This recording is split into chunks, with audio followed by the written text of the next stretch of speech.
Ejercicios de activa a pasiva. Para hacer estos ejercicios vamos a poner una frase en activa, por ejemplo esta. People eat 40 million hamburgers every day. Y vamos a tener que hacerla pasiva. Va a ser un ejercicio más o menos sencillito, con lo cual la frase ya está casi terminada. Hemos puesto el complemento directo que estaba detrás, lo ponemos como nuevo sujeto. Aquí el people vendría aquí by people, pero lo quitamos porque no nos interesa. Y lo que nos faltaría sería poner en pasiva el verbo, que es donde está la mayor dificultad a la hora de hacer las pasivas. Pero, ¿cómo se ponía el verbo en pasiva? Pequeño recordatorio, para formar una pasiva necesitamos que haya un verbo to be y el past participle.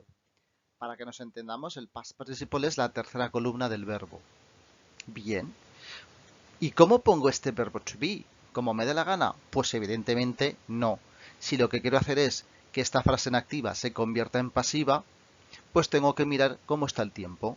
Este tiempo, el verbo eat, está en presente simple. Así que tengo que poner el verbo to be en presente simple. Podría haber sido el am, el is o el are. Pero claro, tiene que estar conjugado con el nuevo sujeto.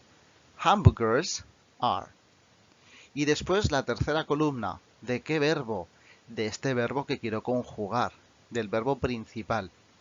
Verbo irregular, no me canso de decirlo, necesitamos conocernos muy bien los verbos irregulares. Eat, ate, eaten. Necesito la tercera columna, eaten. Así que me tiene que quedar are eaten, donde el verbo to be va a estar conjugado. El eaten va a ser siempre eaten, sea la forma que sea en pasiva, la tercera columna no la vamos a cambiar. Conjugaremos el verbo to be. 40 million hamburgers are eaten every day. Y así lo vamos a hacer con todas. Otro ejemplo. Our office sent 200 emails yesterday. 200 emails. ¿Qué verbo tenemos? El verbo sent, que está en tiempo pasado. Send, sent, sent. Así que tengo que poner un verbo to be en pasado. Was o were. ¿Cómo nos ponen? Emails, were. ¿Y cuál es la tercera columna del verbo enviar? Pues precisamente la misma que la segunda, sent. Así que nos tiene que quedar were sent. Were, pasado, igual que el sent pasado. 200 emails were sent yesterday by our office. Esto evidentemente no sería necesario, por eso os lo pongo entre comillas. Y también es verdad que no nos metemos con el tema de las traducciones. Vamos a intentar hacer este ejercicio de lo que sería el cambio de una activa a una pasiva de forma bastante mecánica. My mother has watered the plants. The plants. ¿Cuál es el tiempo verbal? Has watered. Esto significa que es un present perfect. Así que voy a poner el verbo to be aquí en present perfect. Y luego el verbo principal, watered, en tercera columna. Bueno, esto no tiene mucho problema porque la tercera columna de un verbo regular también es con ed. Así que nos tiene que quedar have been watered.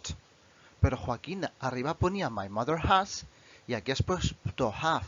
Claro, porque arriba era my mother, lo mismo que she has, pero aquí pone the plants have. Tiene que estar conjugado correctamente. Seguimos. You can receive more information at the desk. More information. Y en este caso, ¿cuál es el tiempo verbal? Can receive. Es un verbo modal. Así que lo que tengo que poner es el verbo modal con el verbo to be. Y luego el verbo receive en tercera columna. También es regular, así que sin problemas. Nos tiene que quedar can be received. El verbo can, modal, con el verbo to be, que tiene que estar en infinitivo, porque detrás de un modal solamente podemos poner infinitivo, y el verbo principal en tercera columna, en past participle. More information can be received at the desk. ¿Os está quedando claro? Pues vamos a por más. Bueno, y como ya hemos hecho unas cuantas Ahora yo creo que podemos hacerlas con un poquito más de dificultad. John is walking the dog. The dog by John. No, ni os pongo la fórmula de la pasiva, que ya la tenéis que tener en la memoria, ni os voy a señalar cuál es el tiempo verbal, pero ya lo estáis viendo. En este primero os ayudo un poquito, que habría que poner en la forma de la pasiva, la primera parte se tiene que poner de una manera dependiendo de cómo esté este verbo.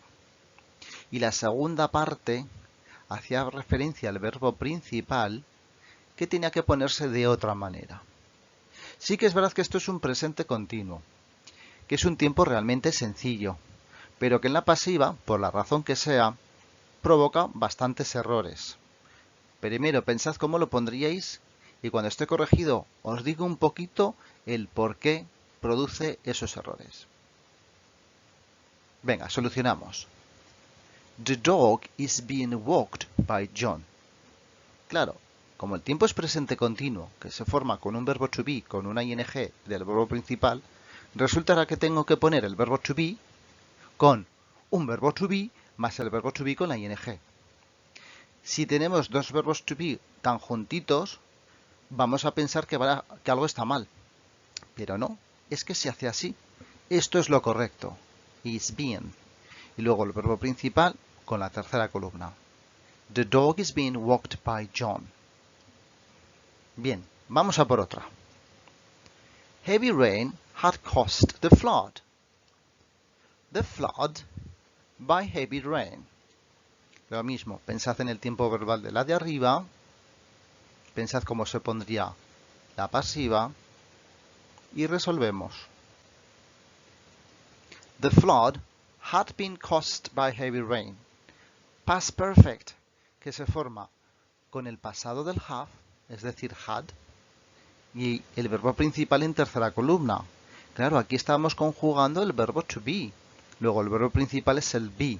Tercera columna, been. Y luego encima necesitamos la tercera columna del verbo principal, caused. Luego sí, se nos juntan dos terceras columnas. Una del past perfect y la otra de la pasiva. Y sí, es correcto. The flood had been caused by heavy rain. I will give you a present. A present. To you, by me. Recordad, esto no es necesario, pero lo pongo por si acaso lo queréis poner. Pensad en el tiempo verbal y vamos a ver cómo ponemos este verbo en pasiva. Solucionamos. Will be given es un futuro simple, pues el futuro del verbo to be es precisamente will be. Tercera columna del give, given. A present will be given to you by me. Y a por la última de esta tanda. Uy, una negativa. She didn't offer me a cup of tea.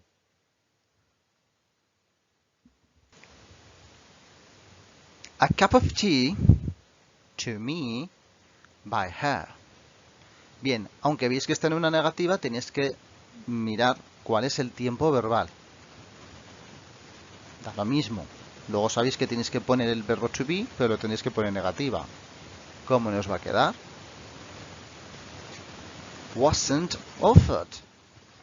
Didn't offer es un tiempo que es pasado simple. Por mucho que esté negativa, no deja de ser un pasado simple. Así que me voy al pasado simple del verbo to be. Was or were, como es a cup of tea, was. Vale, pero es que está negativa. Muy bien, pues negamos el verbo to be en pasado. Wasn't or weren't. Aquí wasn't. Y el verbo offer, como regular, en tercera columna. Offered. A cup of tea wasn't offered to me. Vamos a por la tercera tanda. Someone should write that letter to the city hall. That letter. Aquí no os voy a decir nada. Si hace falta, pauséis el vídeo porque corregiremos enseguida. Should be written. Es un verbo modal. Detrás del should tengo que poner el verbo to be, pero en infinitivo. Tercera columna del write, written. That letter should be written to the city hall.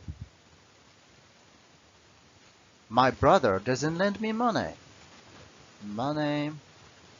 Lo mismo. Pensad un poquito. Ya sé que es una negativa, pero ya hemos hecho antes otra. Y corregimos. Isn't lent. ¿De dónde sale esto? Doesn't lend es un tiempo que está en present simple. ¿Y cuál es el presente simple del verbo to be? Am, is o are. Con money tiene que ser el is. Pero está negativo, pues pone el is en negativo. Isn't. ¿Y cuál es la tercera columna del lend?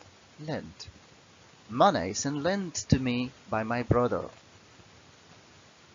Y subimos un poquito más el nivel. No os preocupéis que ya estamos acabando, pero tenemos una pregunta. Will you give a speech next week? ¿Y sabéis qué? Que no os puedo dar la segunda frase. ¿Por qué será? Pensad un poco cómo la vais a hacer y enseguida os vais a dar cuenta el por qué. Venga, vamos a corregir, así que si no la tenéis, pausad el vídeo hasta que la tengáis pensada. Vamos a por ella. Will a speech be given next week by you? ¿Por qué no os podía dar nada de la frase? Porque al ser una pregunta, no puedo empezar como con las otras, con el complemento directo. Tengo que empezar con un auxiliar, porque todas las preguntas en inglés, sean activas o pasivas, tienen que empezar con el auxiliar. Y tengo que mirar cuál es el auxiliar dependiendo del tiempo verbal. En este caso es un futuro. Un futuro con will, pues será la primera palabra que utilizo. Si esto hubiera sido una afirmativa, hubiera sido a speech will be given. Pero es que al ser una pregunta, este will pasa al principio. Después el verbo to be, que está en infinitivo por el will, y luego la tercera columna del give, given. Bien, aunque sea una pregunta, no es nada complicado, simplemente es acordarse que después de hacer la frase correctamente, tengo que poner el auxiliar por delante para marcar la pregunta. Venga, como parece que las preguntas son un poco más difíciles, vamos a hacer otra más. Where did they invent the telephone? Where did they invent the telephone? Venga, pausad el vídeo porque lo vamos a corregir ya. Where was the telephone invented? ¿Cuál es el tiempo verbal? Did they invent es un past simple. El past simple del verbo to be was or were. En este caso was por the telephone. Invent, tercera columna, invented. El was tiene que estar en lugar de aquí, aquí porque es una pregunta. Y al principio del todo la partícula interrogativa. Where was the telephone invented? Y con esto hemos acabado el vídeo. Espero que os haya resultado más o menos fácil. He intentado poner varias opciones en negativas, en preguntas, con diferentes tiempos para que los veáis. Evidentemente podríamos hacer muchísimas más frases, así que si queréis me ponéis en los comentarios si queréis que haga otro vídeo con más tiempos, o si queréis unos tiempos específicos, o si queréis que hagamos más práctica de preguntas, sin ningún problema. Pero yo creo que con esto os podéis hacer una buena idea de cómo se harían la conversión de activa a pasiva. Así que si os ha gustado el vídeo, dadle un like y nos vemos en el siguiente. Enjoy your English!